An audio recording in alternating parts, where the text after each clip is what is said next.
Good morning, dear friends. Today I am taking you along for a day in the life of my experiment of non-ownership. I'm here in Griffith Park of Los Angeles, California, where I arrived about 81 days ago, having walked from Canada to here about 1,600 miles over 6 months. When I arrived, I gave away every single possession that I owned, even my clothes and my computer, and every last dollar. So this is my home. I have no possession to my name and no money. I am here on the earth, under the open sky, with the plants and animals in Griffith Park, and I am really grateful to be able to take you along for a day in my life. My day starts in solitude and peace.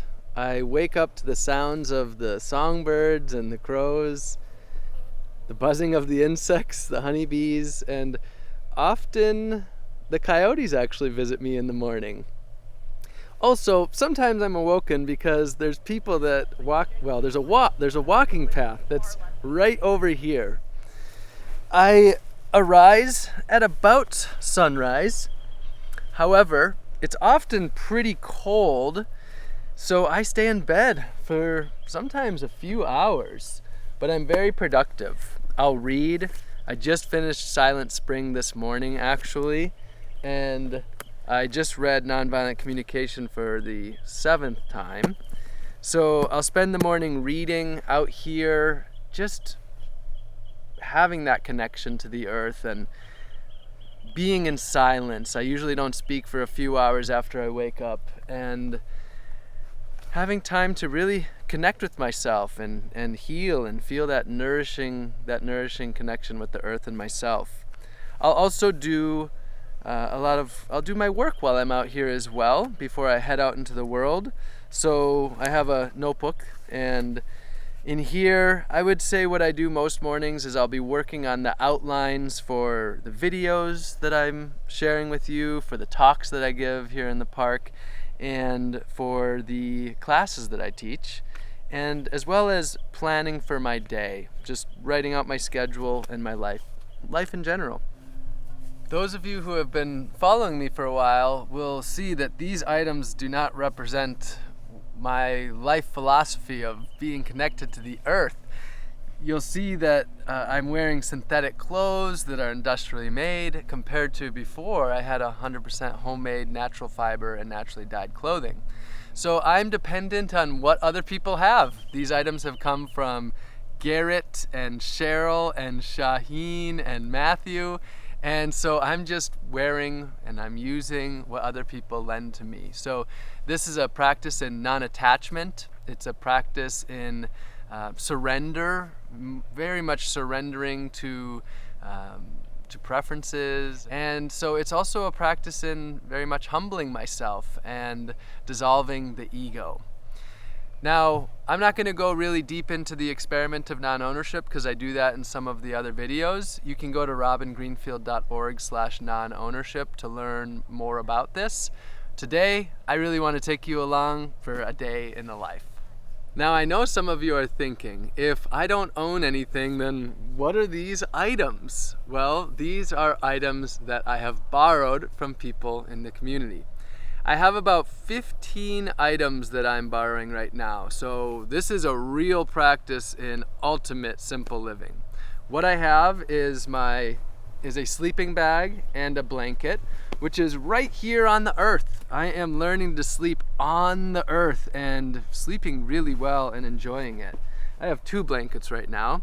I have the clothes that I'm wearing, so a sweater, a shirt, pants, 2 hats, and then I have a bowl, which I drink water from, as well as eat. I have a towel, a hand towel and body towel. I have 2 books right now. I have my notebook and a pencil, and actually I am at the moment borrowing from someone a library card. And I actually am not even able to get a library card if I wanted to because I don't own a form of identification: driver's license, passport, birth certificate, or social security card. The reason that I can do this experiment of non-ownership is I've been simplifying and downsizing my life for a very long time. I didn't plan to have a backpack, but I end up having the bag that the sleeping bag goes in. So this is ultimate simplicity, and I have just these very few items. One of the first things that I do in the morning is return what I ate yesterday to the earth. So here we have my hole in the ground, and I use leaves, and I'm not gonna do this on camera. I'll do it off camera.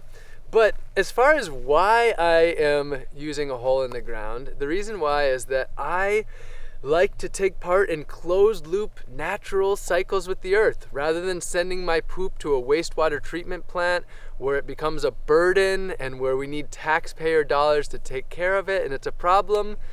I return myself to the earth and nourish the earth. Now it's time for me to go poop, and I'm gonna do that off camera. Of course, I start the morning off with some Hygiene. I have the California Laurel as my toothbrush. I can chew up the edge, and that splays it out into a brush. And this works as a really efficient brush. It's actually antimicrobial. So not only is it a brush, but it's actually cleaning the mouth at the same time. And I love it. For floss, I have pine needles, and these work as a floss or a toothpick, and it's pretty amazing. And then I also have black sage, and I chew this up. This is also antimicrobial, and I use this as a mouthwash.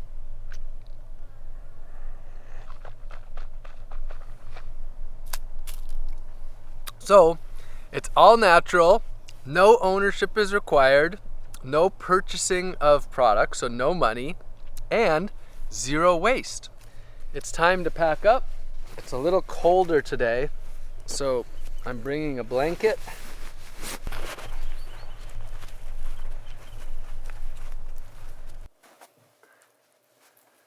My home is at the back of the bird sanctuary, so every morning I get to walk here as part of nature, and I go slow. This is a practice of mindfulness.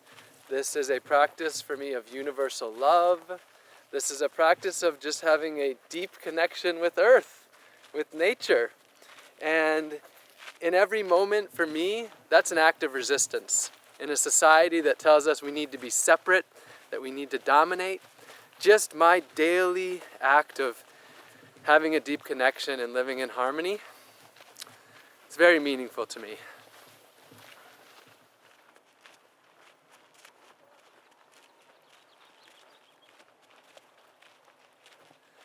Sleeping here in the park is against the city code, and actually foraging in the park is also against the city code. I'm following Earth Code first and foremost. Laws are supposedly supposed to protect us, create safety. So when it comes to Earth Code, I live the laws of the earth, living in harmony with earth, with my fellow humanity, and with the plants and animals. And there's a lot of laws out there that don't do that, that actually result in us causing so much destruction and taking the safety away from people, from the planet, from plants and animals. So first and foremost, I follow Earth Code, and I'm happy to follow any government code that truly serves the people. Earth Code comes first for me.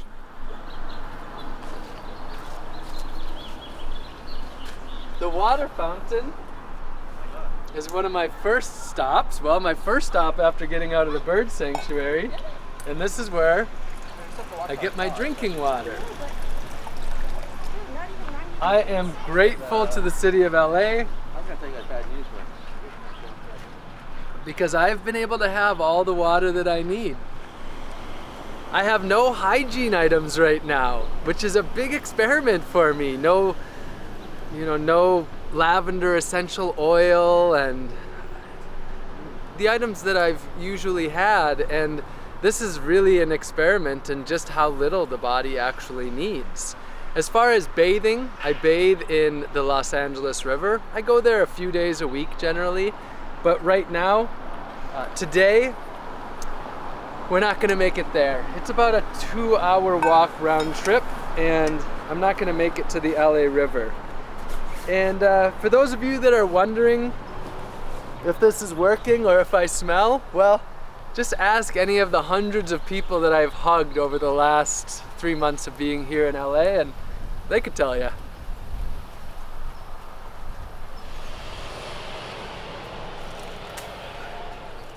This is eucalyptus. There's plenty of it around. I can crush this up, rub it on my body, and I've got myself a nice fresh eucalyptus smell. We're gonna be back in this field later today, so I'm stashing the blanket here so I don't have to carry it with me.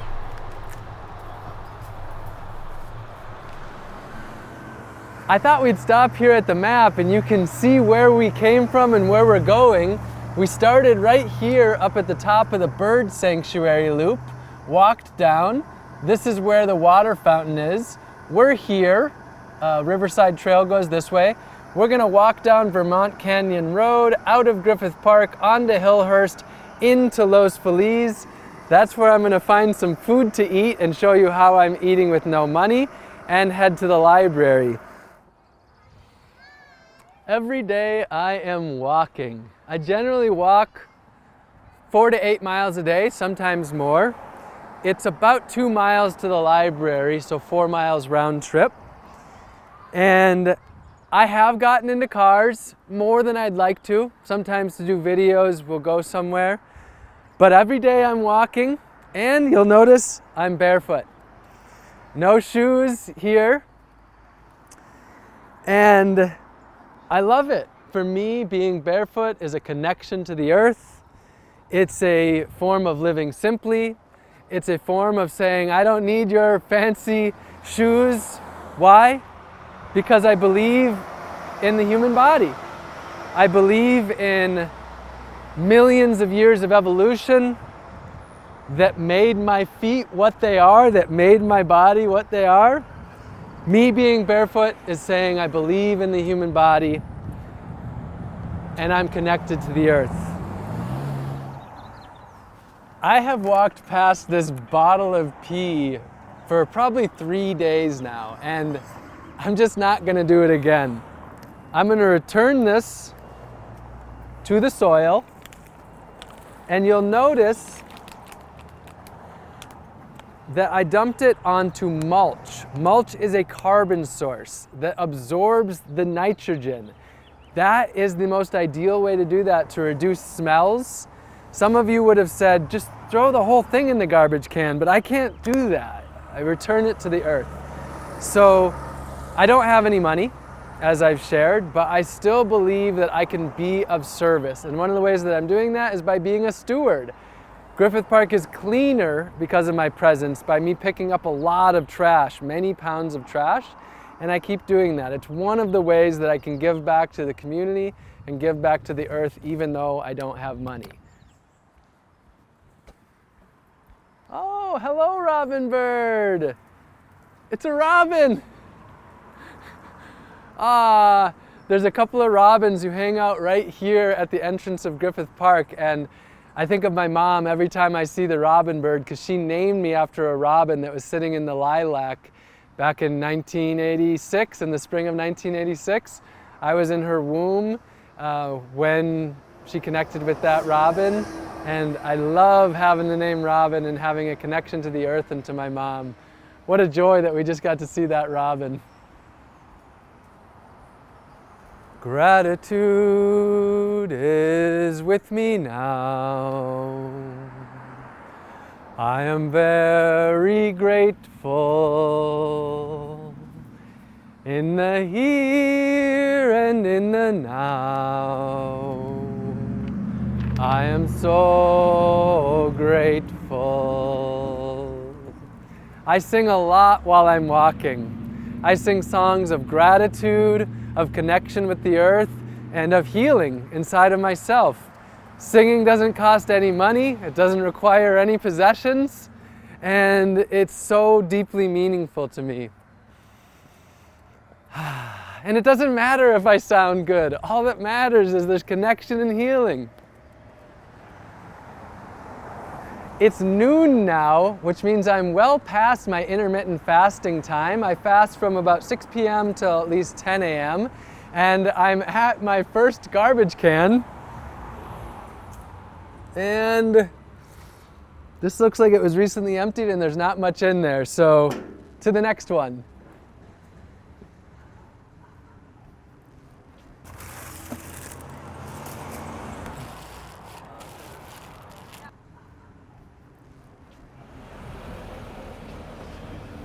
So I only got 2 apples. It's kind of a slow day so far, and I'm pretty hungry.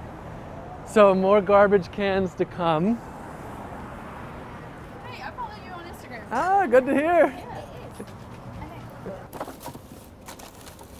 Ooh, maybe. Let's see. What do we got here? Okay. There is about a half of a bagel. Is eating half-eaten food from the garbage can my favorite thing to be doing? No, absolutely not. Is having people see me doing it? No, absolutely not. But is it very humbling and very dissolving of the ego? Yes, it absolutely is. And so it's part of this practice, and I'm happy to be doing it. The big picture is we waste about half of all the food we produce in this country, while about 1 in 7 Americans are food insecure. So this for me is a living protest of that waste, of that consumerism, of that leaving people behind while others have so much. 1% of the world's population has 50% of the world's wealth, while literally over 2 billion people around the world are food insecure. So me, although I'm doing this just to eat, it's also a serious protest of these systems of waste and exploitation. And I'm happy to have you along with me. If you want to learn about dumpster diving, you can do so on my website at robingreenfield.org/dumpster diving. There's a very extensive guide that will teach you all about food waste, the issue with food waste, how you can be a part of the solution, and how you can harvest the bounty, not from these little garbage cans, but the bounty from the grocery store dumpsters.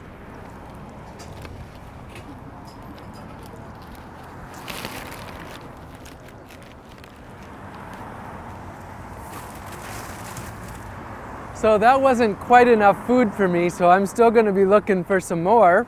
One thing that I want to mention, you'll see, look at how much garbage was just created for 1 or 2 bagels, like this much garbage for a single meal. I see these garbage cans filling up, and it's just absolutely absurd the way that we're trashing the planet. And at the core of my being is to not create waste. Dumpster diving is a way of actually reducing waste from going to the landfill. And so over the last 3 months of this experiment of non-ownership, I'm actually trash negative. I have diverted more waste from the landfill than I have added to the landfill by numerous fold, probably 10, 20, 30 fold. And since I'm living so simply and have almost nothing, I'm creating almost no trash. I'm glad to take you to the library, although, we didn't go inside the library because, I want to respect the space. But I brought you into the little computer room where you can see where I was on the computer. For 9 whole weeks, I was offline, off the computer, emails, social media, texts, all of those things. And wow, it was such a deep experience of being in the present moment and separating from the whole online world and just being me in the present moment. But the last couple weeks I've been back on the computer, and I do that here at the library in order to be of service, get some work done online that I need to do, and look things up as well. Every day I'm learning through reading books. Has been one of the main ways that I've been learning, and of course with libraries being one of the most beautiful public resources we have, we don't need to own books in order to have access to such an incredible abundance of resources. The library has been one of the most, just a profoundly meaningful part of my life, and so I'm glad to take you to the library in this day in the life. Yeah, sure. So this is Charlie. This is an organic moment. Charlie and I met last year. Yeah. And if I recall, I was walking down the street, and you had followed me online, and you and your partner came up and were like, "Hey!"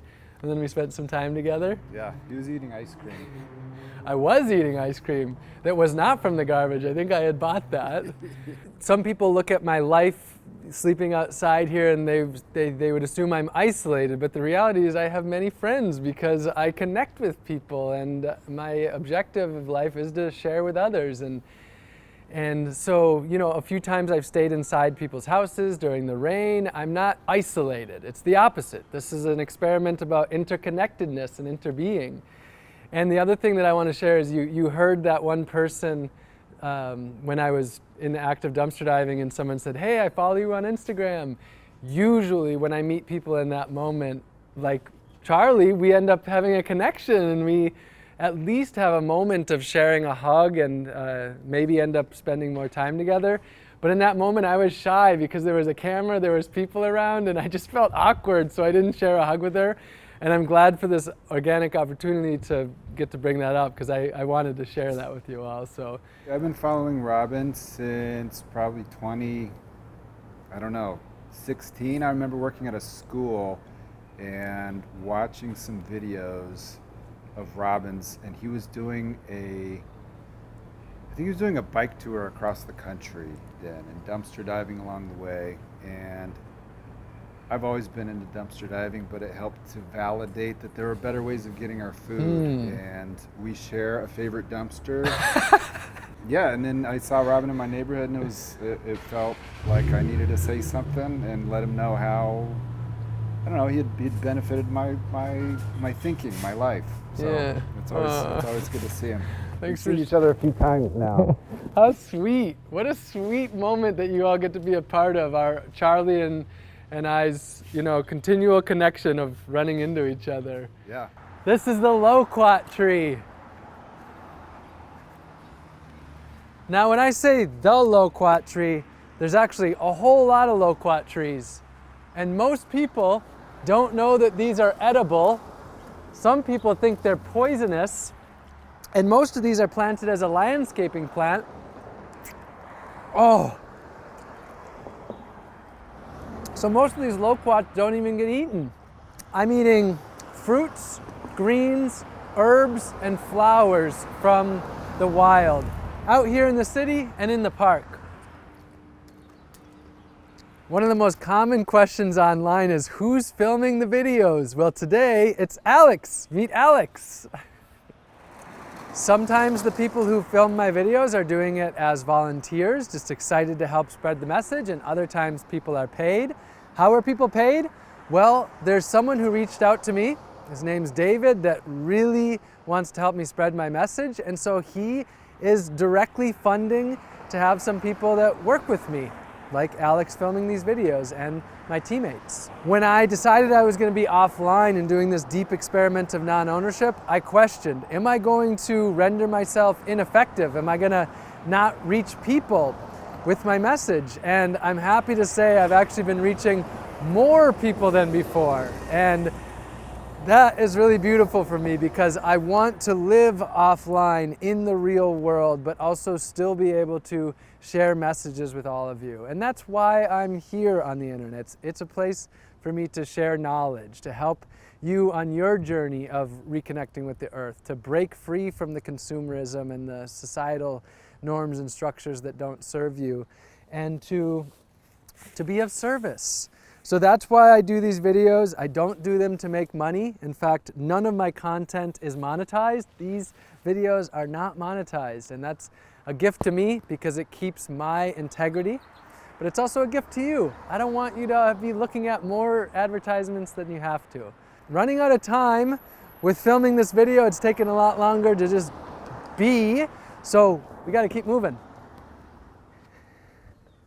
It's a rare day that I don't get enough food to eat, but I also had to be back here for recording a podcast, meeting with a teammate, and a gathering by about 2 o'clock. So I'm back in the park, but I've got a few last garbages to check.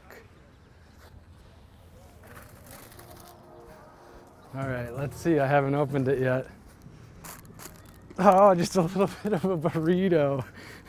So it's an interesting day for you all to be along for the ride, because usually I don't go hungry. Today I'm definitely hungry. However, maybe about 60-70% of my food comes from the dumpster or the garbage, but about a third comes from people who come to my gathering. All the classes I teach are free, and if people want to support me in return by having a non-monetary exchange, I love it. So let's hope that someone tonight brings a little bit of food and not just fruits, something a little bit more solid.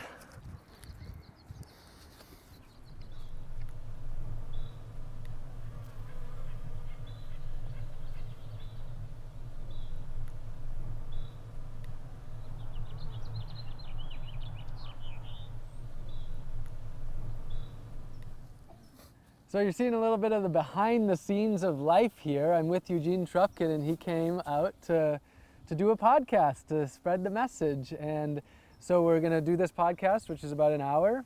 He'll share it out into the world. I just get to share the message and step back, which is wonderful.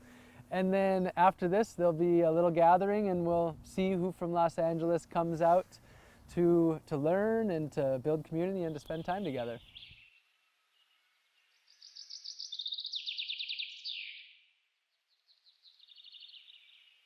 Yeah, I'm so glad I'm catching you before Me too. you Yeah. head on your travel. Oh, look! I brought 2 a couple books. books, yeah. Sweet. The whole idea is for people to see what I'm doing, for it to wake them up from the sleepy state a little bit, and to stimulate critical thought, break free from societal norms, and then start where you are. I'm here with friends that came out, all new friends. All of us have just met. Mari, we met 4 days ago. And then the rest of us we met 4 days ago as well. Yeah. So what I do here at Griffith Park is Thursday, Friday, Saturday, and Sunday from 3:30 till sunset, I host classes. Right now we're about to practice nonviolent communication together.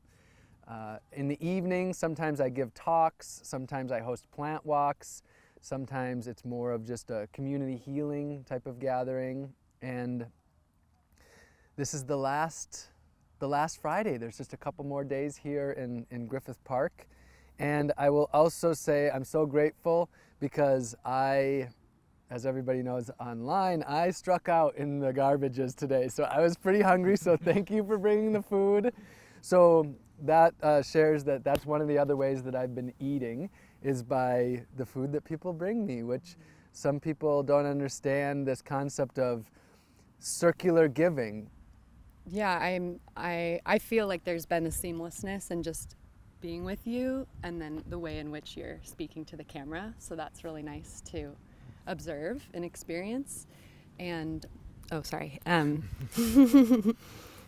what does integrity really mean for me? And I think, my perception is that for others, it triggers a bit of an identity crisis because you're challenging all of these social norms. And if people have certain beliefs about what they need, and the way in which you're choosing to live, and this experiment really challenges that. So that's Well, my heart is so alive hearing that and so full. And I love you all, dear friends, and I look forward to many of you being right here together in the future. Just want to say cheers to friends, cheers to family, and the blurring of the line. Cheers. Cheers. Ooh, you have a bee on your hat. Ooh.